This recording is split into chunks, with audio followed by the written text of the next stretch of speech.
Call करो और उसे मना कर दो। उसे बोलो कि 2-4 दिन में जब मामला सब ठीक हो जाएंगे, सब चीज़ें रूटीन में आ जाएंगी तो फिर वो तब आ जाए। FIR कटवा दी, अब पुलिस तहकीकात करेगी तो पता चलेगा कि किसने दुश्मनी निकाली है हमसे।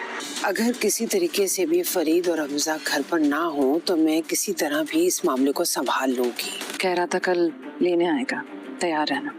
What? तुम उसे साफ मना कर दो, तुम उसके साथ नहीं जाओगी। कल वो आ रहा है। साहब का फोन था, गोदाम में आग लग गई है। क्या?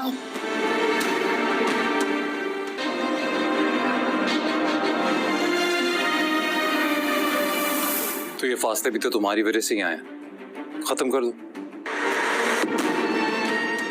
हमारे दरमियान जितने फासले आ चुके हैं, मुझे नहीं लगता अब हम साथ रह सकते। कुछ तो सोचना पड़ेगा। अरमीन बेगम की वजह से अलीज़े को बहुत बड़ा नुकसान हुआ है, तो अलीज़े भी अब यही चाहती है कि मैं किसी भी सूरत में अरमीन बेगम का घर तबाह कर कर ही रहूँगी। पहले तो मैं सिर्फ सिकंदर का घर बर्बाद करना चाहती थी, लेकिन अब मैं अरमीन बेगम और इन तीनों बाप बेटों को मोहरा बनाकर ऐसा खेल खेलूँगी कि ये देखते ही रह जाएंगे। और अलीज़े हमजा से यही बात करेगी कि निम्रा की शादी अरमीन बेगम ज़बरदस्ती करवाना चाहती है और वहाँ पर निम्रा खुश नहीं है, तो तुम्हें अपनी माँ को बोलना चाहिए। तो हमजा जैसे ही अरमीन बेगम से बात करेगा तो अरमीन बेगम को बहुत बड़ा गुस्सा आएगा, क्योंकि अरमीन बेगम को पता चल जाएगा कि ये सारी गेम अलीज़े की है। अरमीन बेगम को इतना तो अंदाज़ा हो गया है कि अलीज़े हमारा घर बर्बाद करने वाली है।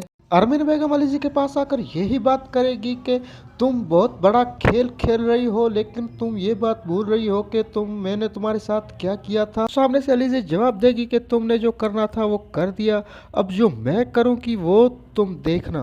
पहले तो मैं सिर्फ सिकंदर की ज़िंदगी बर्बाद करना चाहती थी, लेकिन अब मैं सबकी ज़िंदगियाँ बर्बाद करूँगी। और इस घर को बर्बाद करने के लिए मैंने शुरुआत कर दी है।